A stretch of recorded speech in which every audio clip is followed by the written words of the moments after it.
So I'm a big worrier, and I almost worry so much that if I think if I stop worrying, then I'll almost get complacent about it. It's like worrying is a way of punishing me for any kind of past mistakes or failures that I've had. And it's almost like the more I focus on worrying, I think that I can come up with solutions, or I'm working harder to find solutions to problems.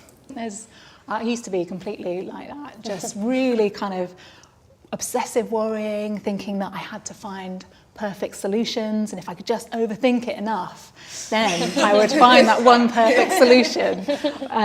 Worrying about decisions and things. And, really, when you think about it, when you're in that really kind of tense, anxious, worried state, the sorts of solutions that you might come up with aren't necessarily going to be the best ones, because when we're in fight or flight mode, when your adrenaline's pumping, your heart's racing, and you're really kind of in an anxious state about something, we're much more likely to think about things in black and white. So it's either a success or it's a failure. Yeah. It's either great or it's terrible. So we're not really clear-headed, and we're not very good at kind of coming up with those good solutions. We're much better actually at handling things when we are in that calmer state.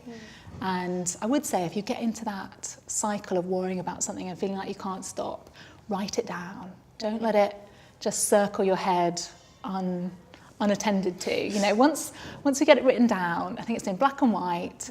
It's not kind of just driving you mad in your head. You can see it on paper.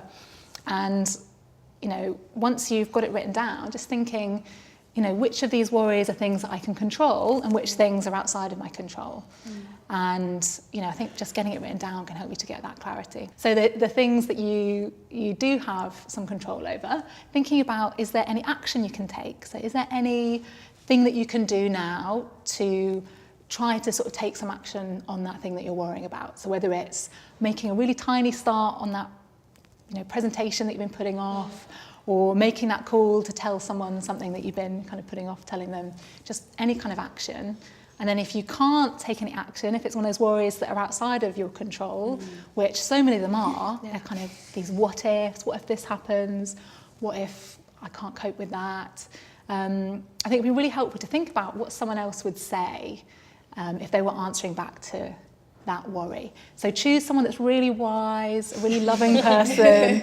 Mum. Okay. Mum. Good, yeah, mum. What would mum say in this situation? I always think of Michelle Obama. I just think she's like... Keep calm, Michelle Obama. Yeah. Straight up. I think she would have so much good advice. Yeah. So just thinking about what someone else who's very rational and kind would say about that worry. What would your best friend say? What would your mum say?